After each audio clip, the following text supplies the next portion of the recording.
আর একটা কথা বলি, আপনাদের এখানে খতম তারাবি হয়? সূরা তারাবি। আহা, কেন এই গ্রামটা কি ভিখারি লোক বেশি আছে নাকি? এই গ্রামে খুব ভিখারি লোক আছে নাকি? মানে ভিক্ষা টিকা করে খুব বেশি লোক নাকি? কারণটা কি? আপনারা খতম তারাবি দেন না কেন? খতম তারাবি পড়েন না, কারণটা কি? অর্থের জন্য? খবরদার, কেন একটা হাফেজকে দিয়ে খতম তারাবি পড়তে পারেন না? শুনেনি, আল্লাহর নবী প্রতি রমজান মাসে গোটা কোরআন এক খতম করে তেলাওয়াত করতেন। জোরে বলুন সুবহানাল্লাহ। আপনাদের এখানে তো তাহাজ্জুদে তারাবি হয় না, সৌদি আরবে তাহাজ্জুদেও তারাবি হয়, খতম তারাবি হয়। আপনি কোথায় আছেন? একটা হাফেজ প্রতিদিন এক পারা করে পড়বে, 20 রাকাত নামাজ এক পৃষ্ঠা করে পড়লে 20 পৃষ্ঠা। আমি নিজেও তো একজন পড়াশোনা করেছি, তারাবি পড়িয়েছি বাপ, আমি তো কম বেশি পড়াই। এজন্য আপনাদেরকে বলে যাচ্ছি, খতম তারাবি দেবেন। একটা হাফেজ এক পারা করে পড়বে, 27 খতম করে দেবেন। এতই আপনাদের অভাব পড়ে গেছে, খতম তারাবি পড়তে এত কষ্ট কেন? গ্রামে কোনো হাফেজ নেই? তা থাকবে কেন? গ্রামে ডাক্তার মাস্টার তৈরি করেছেন, একটা হাফেজ অন্তত রাখেন। অনুরোধ করে বলে যাচ্ছি বাপ, অনুরোধ করে বলে যাচ্ছি, খতম তারাবি পড়বেন। আল্লাহর নবী যে বছরে ইন্তেকাল করলেন, ওই বছরে 2 খতম তেলাওয়াত করেছিলেন। জোরে বলুন সুবহানাল্লাহ। আল্লাহর নবী প্রতি রমজান মাসের শেষের 10 দিন ইতিকাফ করতেন। ইতিকাফ যে বছরে ইন্তেকাল করলেন আল্লাহ রাসূল, ওই বছর 20 দিন ইতিকাফ করেছিলেন। আপনাদেরকে বলে যাচ্ছি, সূরা তারাবির থেকে খতম তারাবির গুরুত্ব খুব বেশি, খুব বেশি বাবা। হাতে ধরে বলে যাচ্ছি, কোরআন তেলাওয়াত শুনবেন নামাজের মধ্যে, আল্লাহ পাক অত্যন্ত খুশি হয়। কখন জানেন? বান্দা যখন নামাজি আল্লাহর কোরআন তেলাওয়াত করে। জোরে বলুন সুবহানাল্লাহ। এখন বলবেন হুজুর, আমরা তো সূরা তারাবি পড়ি 10টা সূরা নিয়ে, এটাও কি কোরআন নয়? হ্যাঁ বাবা, ওটাও তো কোরআন। আলহামদুলিল্লাহ পড়লেও তো কোরআন। তাহলে এত বড় এই 6666টা আয়াত আল্লাহ দিলেন কেন? এই কোরআনের ভিতরে রয়েছে 1000টা বিজ্ঞান ভিত্তিক আয়াত। বিজ্ঞান ভিত্তিক আয়াত 1000। কোথায় আছেন আপনি? এই কোরআনে আছে 250 রকমের হারাম, 250 রকমের হালাল। অনুরোধ করে বলে যাচ্ছি, খতম তারাবি পড়বেন। আপনারা নিজেরা প্র্যাকটিক্যাল করুন, আজ থেকে বাড়িতে গিয়ে 5 ওয়াক্ত নামাজ পড়ুন, 5 ওয়াক্ত নামাজ পড়ুন। আর সাথে সাথে হালাল খাবার খান। 1 নাম্বার হালাল খাবার খাবেন, 2 নাম্বার 5 ওয়াক্ত নামাজ পড়বেন, সাথে সাথে রমজান মাসে রোজা আদায় করবেন। আর কি, মানুষের উপকার করতে না পারলে ক্ষতি করতে যাবেন না, সাথে সাথে এই আমলগুলো করবেন। দেখবেন আল্লাহ পাক আপনার অন্তর থেকে এমন কিছু মুখ থেকে বের করে দেবে, যার মাধ্যমে কত মানুষ উপকৃত হবে। কত নেবেন? আমরা মনে করেছি কি জানেন, কোন এক গোষ্ঠীকে আমরা করেছি কি, নির্দিষ্ট করে দিয়েছি যে ওই গোষ্ঠীর লোক যদি দোয়া করে, ওই গোষ্ঠীর লোক যদি এসে হাত তোলে, আল্লাহ কবুল করবে। আর পৃথিবীর আর কারোর কোনো দোয়া কবুল করবে না। না, এ ধারণা পুরোপুরি ভুল। চলুন আল্লাহ পাক কোরআনে কি বলছে বা দেখি। আমি যে আয়াতটা পড়ি, সূরা ফাতিরের 2 নম্বর আয়াত। আল্লাহ বলছেন, মা ইয়াফতাগিল্লাহু লিন-নাসি মির রাহমাতিন ফালা মুমসিকা লাহা ওয়া মা ইউমসিক ফালা মুরসিলা লাহু মিন বা'দিহি ওয়া হুয়াল আজিজুল হাকীম। আল্লাহ বলছেন, আল্লাহ যদি কোন ব্যক্তির জন্য তার রহমতের দরজা খুলে দেয়, পৃথিবীর কারোর ক্ষমতা নেই ওই দরজা বন্ধ করে। আমার ভাষা বুঝতে পারলেন আপনারা? এতগুলো মানুষ এখানে বসে আছেন, আপনাদের ভিতরে যদি আমার আল্লাহ পাক কারোর উপরে তার রহমতের দরজা খুলে দেয়, সে ভিখারির বাচ্চা হলো, টলিওয়ালার বাচ্চা হলো, টোটোওয়ালার বাচ্চা হলো, ইমাম সাহেবের বাচ্চা হলো, ডাক্তার মাস্টারের চাওলার বাচ্চা হলো, মাছলার বাচ্চা, গোসলার বাচ্চা হোক, ওসব দেখে না। আল্লাহ তার রহমতের দরজা যদি কোন ব্যক্তির জন্য খুলে দেয়, পৃথিবীর কারোর ক্ষমতা নেই ওই রহমতের দরজা বন্ধ করে। আর আল্লাহ রাব্বুল আলামিন তার রহমতের দরজা যদি কারোর জন্য বন্ধ করে দেয়, পৃথিবীর মানুষ যদি পৃথিবীর সমস্ত মানুষ যদি দরজা খোলার চেষ্টা করে, আল্লাহর হুকুম ছাড়াও দরজা খুলবে না। আচ্ছা, এই আয়াতটা যে পড়লাম, এর পেছনে একটা হাদিস আছে, শুনে নিন, চমকে যাবেন। আব্দুল্লাহ ইবনে আব্বাস রাদিয়াল্লাহু তাআলা আনহুকে আল্লাহর নবী বলছেন, আব্দুল্লাহ ইবনে আব্বাসের বয়স তখন অল্প, বালক। নবীজি বলছেন, এই বালক, এই আব্দুল্লাহ, শোনো শোনো, তোমার কপালে আল্লাহ পাক যতটুকু ক্ষতি রেখেছে, আমার ভাষা বুঝতে পারছেন আপনারা? আল্লাহ নবী বলছেন, এই আব্দুল্লাহ শোনো, তোমার কপালে আল্লাহ পাক যতটুকু ক্ষতি রেখেছে, সারা পৃথিবীর মানুষ যদি তোমার ক্ষতি করতে চায়, তোমার কপালে আল্লাহ যতটুকু ক্ষতি লিখে রেখেছে ততটুকুই হবে, তার কমও হবে না, বেশিও হবে না। তোমার কপালে যতটুকু উপকার আল্লাহ লিখে রেখেছে, ভালো লিখে রেখেছে, পৃথিবীর মানুষ চেষ্টা করলেও তার কমও হবে না, বেশিও হবে না। কিছু বুঝতে পারছেন আমার ভাষা? এজন্য আপনাদেরকে আমি বলে যাচ্ছি, আপনারা সর্বদাই, সর্ব অবস্থায়, সর্বক্ষণে ভরসা করবেন। আমরা ভরসা করব কার উপরে? আল্লাহ। সব কিছুকে ভরসা করবেন আল্লাহর উপরে। আমরা আল্লাহর উপরে ভরসা আমাদের কমে গেছে। আল্লাহ পাক কোরআনে বলেন, ইজা আযামতা ফাতাওয়াক্কাল আলাল্লাহ। বান্দা, তুমি যখন কোনো কাজ করতে যাবে, পৃথিবীর কোনো ব্যক্তি বস্তুর উপরে ভরসা করবে না, একমাত্র আল্লাহর উপরে ভরসা করবে। ইন্নাল্লাহা ইউহিব্বুল মুতাওয়াক্কিলিন। যারা আল্লাহর উপরে ভরসা করে কোনো কাজ করে, আমি আল্লাহ তাদের অত্যন্ত ভালোবাসি। আজকের এই জলসা হচ্ছে এখানে, এই উত্তর রানীগাছি পয়লা ফাল্গুনের জলসা। এই জলসায় যত মানুষ বসে আছেন, অনুরোধ করে বলে যাচ্ছি, জলসা কমিটিকেও বলে যাচ্ছি, বাবা, ভরসা যদি করতে হয় আল্লাহর উপরে করবেন। জলসা দেবেন আল্লাহকে ভরসা করে, বান্দার ভরসা করে নয়। মনে রাখবেন, হাজার শ্রোতার থেকে 10 জন যে শ্রোতা বসে আছেন, এই কথাই যথেষ্ট, ঠিক না বেটা? ভরসা করুন আল্লাহর উপরে। আচ্ছা, ভরসার একটা উদাহরণ দেবো। দেখেন, সহজ উদাহরণ, মনে থাকবে। একটাই রাস্তা, কটা? একটাই রাস্তা, দুটো দল গেল। প্রথম দলটা পার হয়ে গেল, দ্বিতীয় দলটা ডুবে মরে গেল। রাস্তাটার নাম হলো নদীর মাঝখান। দল দুটোর নাম হলো মুসা নবীর দল, ফেরাউনের দল। বুঝতে পারছেন? মুসা নবীর দল, ফেরাউনের দল। ভরসাটা রাস্তার উপরে ছিল না, ভরসাটা হবে আল্লাহ। মুসা নবীর ভরসাটা আল্লাহর উপরে ছিল, রাস্তার উপরে ছিল না। আল্লাহ পার করে দিল। ফেরাউনের ভরসা ছিল রাস্তার উপরে, ওর দলবলের উপরে। তো যতটুকু পেরেছে গেছে, ডুবে মরে গেছে। এজন্য বাপদের বলে যাচ্ছি, প্রত্যেকটা কাজে ভরসা করবেন আল্লাহর উপরে। স্বামী স্ত্রী ঝামেলা হয়েছে, ভরসা করবেন আল্লাহর উপরে। বেশ কয়েকটা কথা আপনাদের বলছি, খুব গুরুত্বপূর্ণ কথা বাপ, যেগুলো খুব জরুরি। আমার মা বোনরা ভালো করে শুনে নিন, বেশ কিছু জরুরি কথা আপনাদেরকে বলছি। মূল্যায়ন করুন বাড়িতে গিয়ে, বা এখানেও বসে বসে একটু চিন্তা করবেন, জীবনে কি ভুলগুলো করেছি আমরা, এই ভুল থেকে সংশোধন করে ভালোর পথে ফিরে আসুন। চলো, প্রথমে আমাদের একটু জেনে নেব শরীয়তের কিছু জিনিস। এক নাম্বার, 5টা পয়েন্ট। কটা? 5টা পয়েন্ট মনে রাখবেন। আচ্ছা, আপনারা কি সব মুমিন?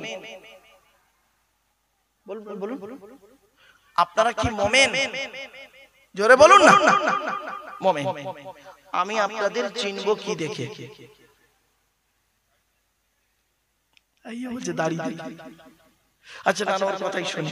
আকাশি, তুমি যে বললে দাড়ি দেখে, তা রবীন্দ্রনাথের গালে দাঁড়িয়ে আছে, রামকৃষ্ণর গালে দাঁড়িয়ে আছে, রামদেবের গালেও দাঁড়িয়ে আছে, আসারাম বাবুর গালে, মুদির গালেও দাঁড়িয়ে আছে, ঠিক না বেটি?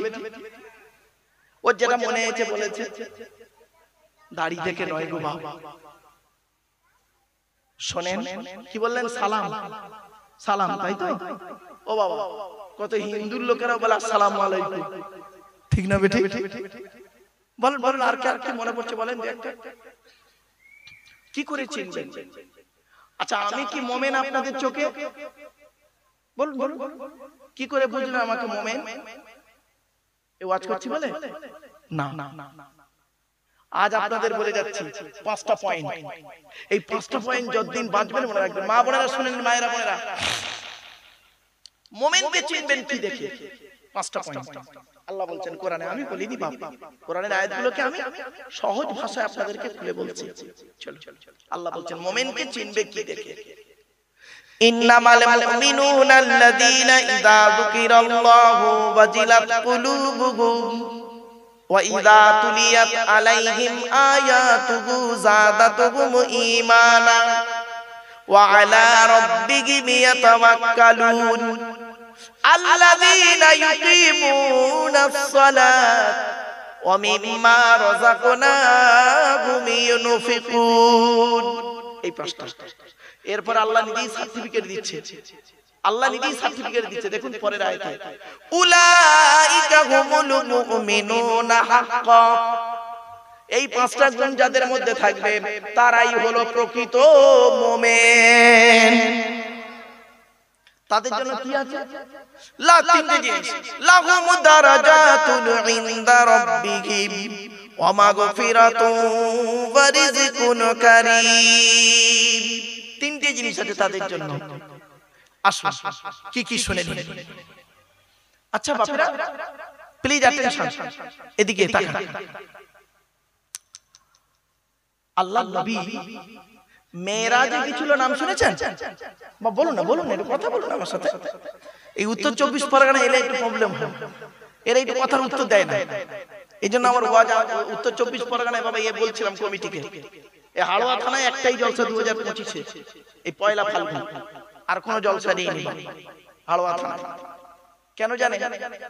এই জলসা শোনার লোকের অভাব। একটু আমার সঙ্গে কথা বলুন, তবে ভালো লাগবে, আমারও বলতে ভালো লাগবে, আপনাদের শুনতেও ভালো লাগবে, বুঝতে সুবিধা হবে। আল্লাহর নবী মেরাজে গিয়েছিলেন, শুনেছেন? জান্নাত জাহান্নাম দেখেছেন, শুনেছেন? জাহান্নামায় কি দেখলেন, জান্নাতে কি দেখলেন? চলো, জান্নাতে কি দেখলেন? নবীজি বলছেন, আমি জান্নাতের ভিতরে যখন হাঁটছিলাম হঠাৎ দেখি একজনের জুতোর আওয়াজ, খড়মের আওয়াজ। আমি চিন্তা করলাম জান্নাতে আবার জুতোর আওয়াজ কার রে? নবীজি বলছেন, আমি ঘুরে তাকিয়ে দেখি বেলালের জুতোর আওয়াজ। সামিতু খসখসাতান আমামি ফিল জান্নাতি ফাইদান বেলালুন। বেলালের জুতোর আওয়াজ। পৃথিবীতে আমি বেলালকে জিজ্ঞাসা করলাম, হে বেলাল, তুমি পৃথিবীতে কি এমন কাজ করেছো বলো তো? বেলাল কিছুক্ষণ পরে বলল, ইয়া রাসূলুল্লাহ, আমি পৃথিবীতে দুটো কাজ করি। কটা? দুটো কাজ খুব গুরুত্ব সহকারে করি। সব কাজ করি, তবে এই দুটো খুব গুরুত্ব দিয়ে করি। কি কি? এক নাম্বার, আমি কোনদিন নাপাক অবস্থায় বেশিক্ষণ থাকি না। এই মা বোনেরা শুনে নিন, ইয়া রাসূলুল্লাহ, আমি কোনদিন নাপাক অবস্থায় বেশিক্ষণ থাকি না। তাহলে কি করো? নাপাক হয়ে গেলে সঙ্গে সঙ্গে ওযু, গোসল, তায়াম্মুম, যেটার প্রয়োজন যেটা, সঙ্গে সঙ্গে হয় ওযু নয়, গোসল নয়, তায়াম্মুম করে পাক হয়ে যায়। কারণ কি? ইয়া রাসূলুল্লাহ, নাপাক অবস্থায় যদি আমার মৃত্যু হয়ে যায়, নাপাক দেহ নিয়ে আল্লাহর কাছে কেমন করে দাঁড়াবো? কিছু বুঝতে পারলেন? আর আমাদের অবস্থা কি? স্বামী স্ত্রী রাত 12টা 1টার সময় নাপাক হয়েছে, স্বামী স্ত্রী নাপাক হয়েছে রাত 12টা 1টার সময়, আর স্বামী স্ত্রী গোসল করছে কখন জানেন? গোসল করছে সেই বেলা 2টোর সময়। স্বামী গোসল করছে বাজার হাট করে এসে, ওই নাপাক দেহ নিয়ে বাজার হাট করে মোটরসাইকেল করে ঘুরে এসে উনি বেলা 2টোর সময় গোসল করছে। আবার গোসলের ফরজ আদায় করে না। গোসলের ফরজ হলো 3টে। 1 নাম্বার গড়গড়া সহ কুল্লি করা, 2 নাম্বার নাকের নরম গোস্ত পর্যন্ত পানি পৌঁছানো, 3 নাম্বার সারা শরীরটা ভালো করে ধৌত করা। একে নাপাক, তার উপরে গোসলের ফরজ আদায় করলো না, সাবান মেখে তোয়ালে নিয়ে ভালো করে মুছে চলে এলো। অনেক মেয়ে ছেলে আছে দেখবেন, এই বাচ্চা অনেক মেয়ে ছেলে আছে দেখবেন, অনেক মা বোন আছে, মায়েরা বোনেরা শুনে নিন, খবরদার এই অভ্যাস যেন আপনাদের মধ্যে এনো না থাকে কোনোদিন। অনেক মেয়ে ছেলে আছে দেখবেন, ভোরের বেলা ফজরের আগে গোসল করে নাপাক থেকে পাক না হয়ে ফজরের নামাজটাই কাজা করে দিল, দিয়ে বেলা 10টার সময় উঠে গোসল করছে। খবরদার, আল্লাহ রাসূল বলেছেন ওই বাড়িতে আল্লাহর রহমত নাযিল হয় না। যে বাড়ির স্ত্রী সকাল সকাল উঠে নাপাক থেকে পাক না হয়, ওই বাড়িতে আল্লাহর রহমত নাযিল হয় না। এই জন্য মা বোনদের বলে যাচ্ছি, মায়েরা আপনারা মনে করবেন আপনাদের উপরে নির্ভর করে স্বামীর রিজিক, স্ত্রীর উপরে নির্ভর করে স্বামীর রিজিক। কেন?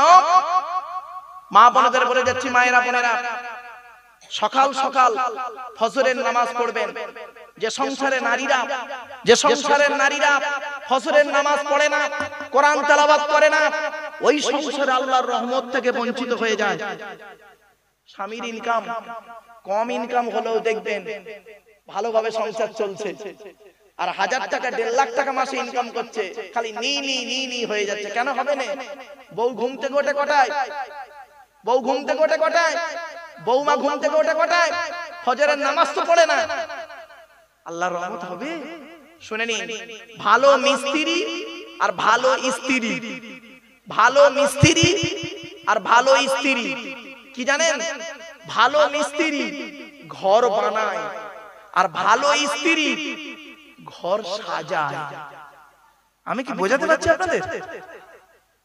ভালো মিস্ত্রি ঘর বানায়, আর ভালো স্ত্রী ঘর সাজায়।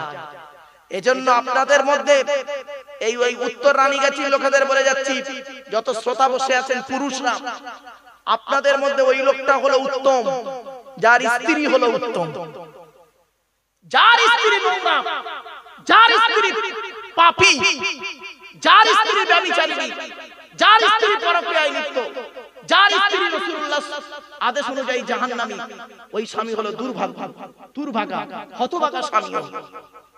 চলো একটা একটা করে বলে দিচ্ছি। আজ বাড়ি যাবেন, বাড়িতে গিয়ে আপনার বাড়িতে 3-4 রকমের মেয়ে আছে, 4 রকমের নারী আছে। এখানে বসে আছে অনেকে। কে? আপনার মা, আপনার বোন, আপনার মেয়ে, আপনার স্ত্রী। এই 4 শ্রেণীর মেয়ে ছেলে আপনার বাড়িতে আছে। যাদের মা মরে গেছে তাদের কথা বাদ দেন, যাদের মেয়ের বিয়ে হয়ে গেছে তাদের কথা বাদ দেন, যাদের বোনের বিয়ে হয়ে গেছে তাদের কথা বাদ দেন।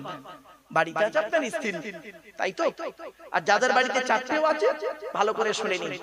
আজ বাড়িতে যাবেন, বাড়িতে গিয়ে নিজেই সার্টিফিকেট দিতে পারবেন, নিজেই সার্টিফিকেট দেবেন, আমার মা, বোন, মেয়ে আর বউ, এই 4 জন জাহান্নামী না জান্নাতি। আজ এখান থেকে বলে যাচ্ছি, নবীর হাদিসগুলো বলে যাচ্ছি, বাড়িতে গিয়ে মিলিয়ে দেখবেন। যদি এই অভ্যাসগুলো যদি আপনার মায়ের মধ্যে থাকে, আপনার মা যত নামাজ পড়ুক আর শবে বরাতে সারা রাত জেগে সারাদিন হালুয়া রুটি করুক, জাহান্নামী। নবীজির হাদিসগুলো বলছি, দেখুন।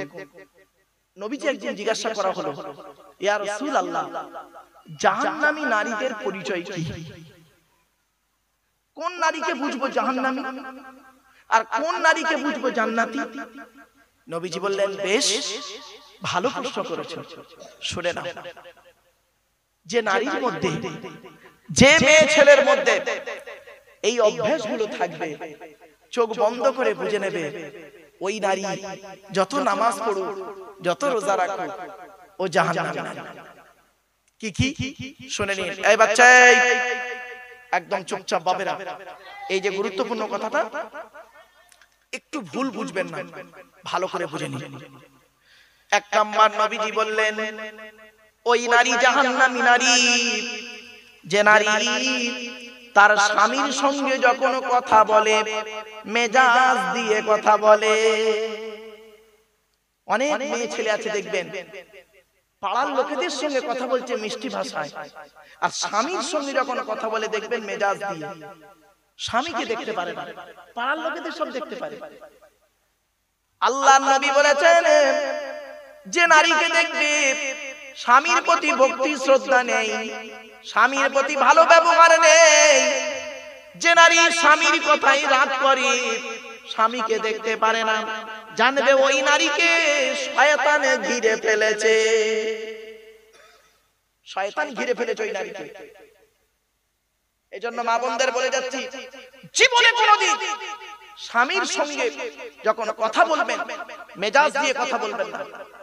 এই অভ্যাস যদি আপনার মায়ের মধ্যে থাকে, আজই আপনি বাড়ি গিয়ে আপনার মাকে বলবেন, মা খবরদার তুমি জাহান্নামটাকে কিনে নিও না। আব্বার সঙ্গে কথা বলবে মেজাজ দিয়ে বলো না। এ ক্ষমতাই যদি আপনার না থাকে, আপনি কিসের সন্তান? শিক্ষিত লোক, আপনাকে শিক্ষিত বলতে ঘৃণা লাগে। আপনি কিসের মৌলবী সাহেব, মুফতি সাহেব? আপনার মা আপনার বাপের সঙ্গে খারাপ আচরণ করে আর আপনি বাইরে ওয়াজ করে বেড়ান, কিয়ামতের মাঠে আপনাকে আগে ধরা হবে। আচ্ছা, আপনারা কেউ শিরিক করেন? আল্লাহর সঙ্গে কাউকে শরীক করেন? শিরক কাকে বলে?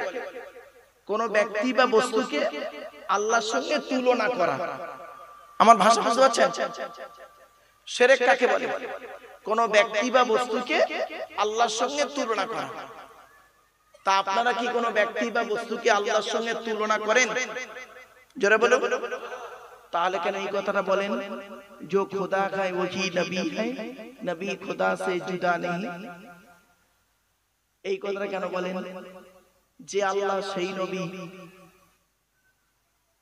जो खुदा का वही नबी है, যে আল্লাহ সেই নবী।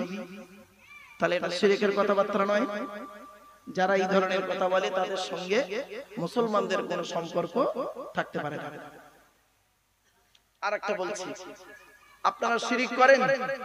বলুন বলুন বলুন। করেন না তো? করেন না তো? আর জোরে বলুন, করেন না? এই দেখেন কিভাবে করছেন, দেখুন। আপনারা কসম খান, কসম কসম বলে না? হ্যাঁ, আল্লাহর কি খাচ্ছে তো? এই দেখেন আল্লাহর নবী বলেছেন, শুনে নিন খবরদার, এই মা বোনেরা শুনে নিন। আল্লাহর নবী বলেছেন, মান হালাফা বিগাইরিল্লাহি ফাকাদ আশরাকা, মান হালাফা বিগাইরিল্লাহি ফাকাদ আশরাকা। যে ব্যক্তি আল্লাহ ছাড়া অন্যের নামে কসম করবে সে মুশরিক হয়ে যাবে।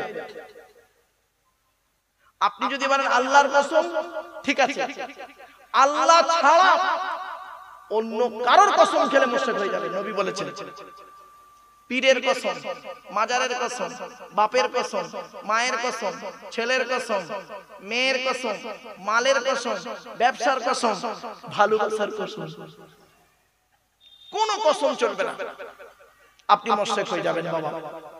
এজন্য আপনাদের বলে যাচ্ছে, এই মা বোনেরা শুনে নিন, কসম যখন করবেন আল্লাহ বলে কসম করবেন, আল্লাহর কসম। আর যদি কসম না করেন তাহলে অন্য কারোর কসম করবেন না। পীরের কসম, মালের কসম, মাজারের কসম ইত্যাদি ইত্যাদি কোনো কসম করবেন না। আল্লাহর নবী বলেছেন, মান হালাফা বিগাইরিল্লাহি ফাকাদ আশরাকা। যে ব্যক্তি আল্লাহ ছাড়া অন্যের নামে কসম করবে ও মুশরিক হয়ে যাবে। আমার বাপেরা, সকলের গুনাহ আল্লাহ মাফ করবে, শিরককারীর গুনাহ আল্লাহ মাফ করবে না। ইন্নাল্লাহা লা ইয়াগফিরু আন ইউশরাকা বিহি ওয়া ইয়াগফিরু মা দুনা যালিকা লিমান ইয়াশা। আল্লাহ বলেন, অন্যান্য গুনাহ আমি ইচ্ছা করলে মাফ করলে করতে পারি, কিন্তু শিরককারীর গুনাহ মাফ করব না, যে আমার সঙ্গে কোনো ব্যক্তি বা বস্তুর তুলনা করে। আমার বাপেরা, একটা জিনিস আপনারা আজকে শুনে যান, যেখানে শিরকের গন্ধ থাকবে সেখান থেকে সরে আসবেন।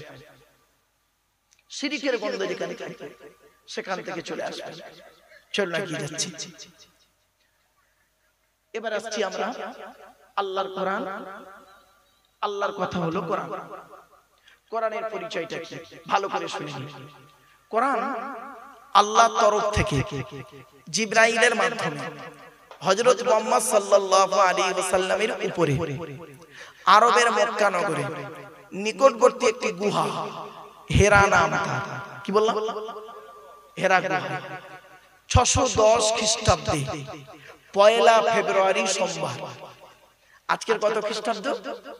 2025 খ্রিস্টাব্দ, 14ই ফেব্রুয়ারি শুক্রবার। মাইনাস প্লাস করুন, 610 খ্রিস্টাব্দে পয়লা ফেব্রুয়ারি সোমবার কোরআনের প্রথম আয়াত নাজিল হলো, ইকরা ইকরা, পড়ো পড়ো পড়ো। কোরআনে আছে 92 জায়গায় লেখাপড়ার কথা। কত কত কত? 82 জায়গায়, বিভিন্ন দিক থেকে 82 জায়গায় বলা হয়েছে নামাজের কথা। তাহলে কোন সংখ্যাটা বেশি, 82 না 92? তাহলে লেখাপড়ায় পিছিয়ে কেন? আল্লাহ নবী বলেছেন, উতলুবুল ইলমা মিনাল মাহদি ইলাল্লাহ। এই মা বোনেরা শুনে নিন, আল্লাহ নবী বলেছেন দোলনা থেকে নিয়ে কবর পর্যন্ত লেখাপড়া শেখো। শেখার কোনো শেষ নেই। আপনারা এখানে বসেছেন কিছু শিখতে, আসুন। আর আমি এখানে বসেছি কিছু শিখতে। শুনে নিন, আরেকটা কথা আপনাদের বলি, শিক্ষা শুধু শিক্ষক দেয় না, শিক্ষা শুধু শিক্ষক দেয় না, পরিবেশ থেকেও অনেক শিক্ষা নেওয়া হয়। ঠিক না বেঠিক? শিক্ষক যে শিক্ষাটা দেয় ওটা হলো পুস্তক ভিত্তিক শিক্ষা। কি বললাম? পুস্তক ভিত্তিক শিক্ষা। আর পরিবেশ থেকে যে শিক্ষাটা পাবেন মারাত্মক শিক্ষা, মারাত্মক শিক্ষা। বাপ মরে গেছে, বাপ মরে গেছে, দেখবেন শিক্ষা কাকে বলে? বাপ মরে গেছে, চাচার বাড়িতে 5 বছর থেকে দেখবেন।